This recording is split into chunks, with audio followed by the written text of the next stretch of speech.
Sure, I would say first of all I would say we're in a depression right now. It will last for a long period of time, but a lot of people get confused, and one can understand why about the difference between a recession and a depression. Yeah, most mainstream economists, they don't like what I call the word. They don't talk about depressions, they talk about recession. So a recession is conventionally defined as 2 or more consecutive quarters of declining GDP.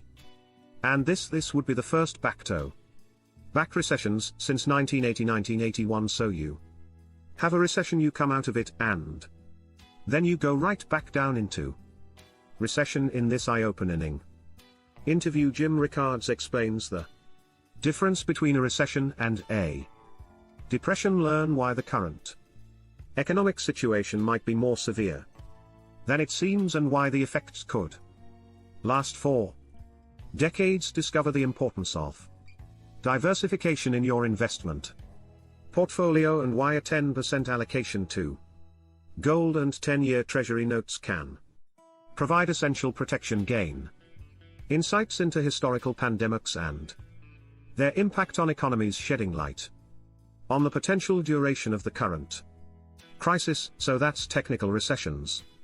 Depressions are different, and a lot of definition of depression.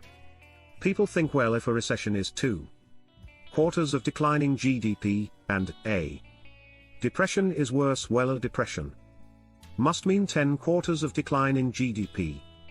As if it's a really long recession, and that's not the definition. The depression means depressed growth. Growth is depressed relative trend relative to potential, so you can actually have growth in a depression, but the point is the growth is too weaker, and so this is what we are in. Yeah, we had the third quarter when you went down that sharply, you were going to come back pretty steeply. That's natural, but we didn't come all the way back. People say, well, okay, you went down 31% and you went back up 33%, so aren't you back where you started? And of course the answer is no, because you're applying the 33% to a smaller base. So if you normalize, let's say 2019 is 100% of 2019 output, you go down 5%, then you go down 31%. Well, now you're around 65% of the prior output. Well, if 65 is the new base and you go up 33, that adds 21 or 22, but you're only back to 87 because you're working off a smaller base. Even if you have, in my example, 10% growth in the fourth quarter of 2020, it's 10% of 8 SR, add on 8 more, you're only back to 95. So simple way to understand it: you fall into a 50 feet hole, you climb out 20 feet. Well, that's good climbing, but you're still in the hole. You're not back to where you started. But a better comparison is maybe Japan.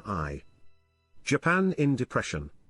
Would say Japan has been in depression since 1990. Now it doesn't mean now they had growth and recessions and growth and recessions. You can have 2 or more recessions in a depression with periodic growth, but the point is you never get back to the old potential. I mean, good example, the Japanese stock index, the Nikkei index. In just New Year's Eve 1989, it was 40,000. Today, 30 years later, it's about 28,000. But okay, it came off the bottom, but it never made it back to the prior high. Never be. Oh, I think that's right, it may never be. Another example, in October 1929, the United States stock market crashed. Very famous crash, but it lasted for 3 years, and when it bottomed in 1932, it was down 89.2%, almost 90%. That's what a stock market crash looks like. But then you ask people the next question, you say, well, when did it get back to the 1929 high? How long did that take? The answer is 1954. Yeah, it took 25 years to get back to where now. Doesn't mean you couldn't make money in the meantime. You could have bought below in 1932 and made money in 1933, but that's what depressions look like. That's the kind of thing we're in. This will be Intergenerational, the effects of this will last for not 30 months but 30 years. Economic normalization. And there's very good. Evidence to back that up. There was a group, it was an economist at the Federal Reserve Bank of San Francisco, and 2 academic economists, and they looked at all of the pandemics in the last 650 years going back to the Black Death. I often criticize economists because their time series are too short. They say they're doing correlations and regressions of like, well no, that's we need a much bigger time series. Well, 650 years is good enough, but they went back to the 1350s to the Black Death, and they looked at every pandemic in which 100,000 or more people died. The fatalities were 100,000 or more. Of course, the 2 worst were the Black Death, the plague in the 1350s, and the Spanish flu around 1918, 1919. The other Black Death was about 75 million dead, they estimate, and the Spanish flu was 100 million dead, and then after that there were several where there were 2 million fatalities. And some fewer, they were using 100,000. Well, there were only 15 pandemics in the 650 years where 100,000 or more died. COVID-19, by the way, is going to end up being 3rd on the list right now. It's 5th, but we have over 1.8 million fatalities, but it's not under control, so you can see that number is going to go past 2 million. It'll the Asian flu. And there was one other influenza in the late 19th century, so it's going to be 3rd on the list. But what they asked themselves, because they're economists, not doctors, and they said, well, how long did it take these economies to normalize following these extreme pandemics? And the answer is on average 35 years. Okay, not 35 months. And just to kind of give a concrete example of that, so I grew up in the 1950s, 1960s. It was a very prosperous time in the United States. Depression mentality.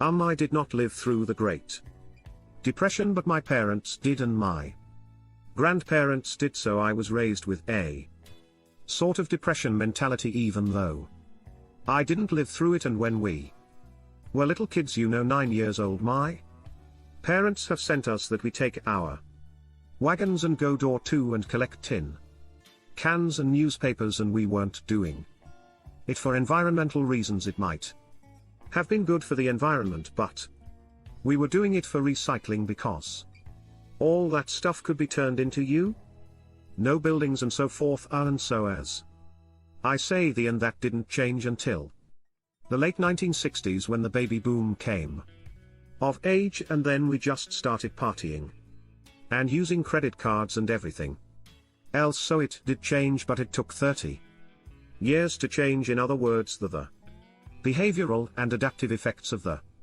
depression of the 1930s lingered through the 1960s, and that's my experience.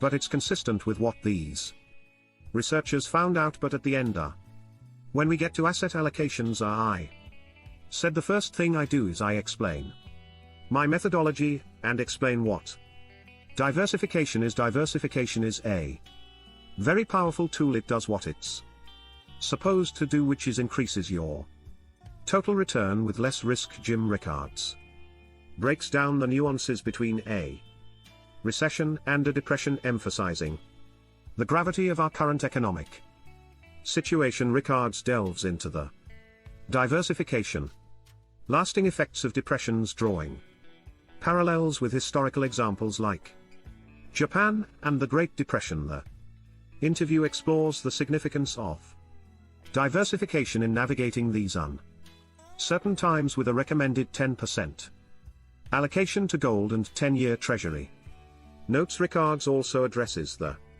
potential impact of the ongoing pandemic on the global economy, providing valuable insights for viewers looking. Thanks for watching. Don't forget to subscribe.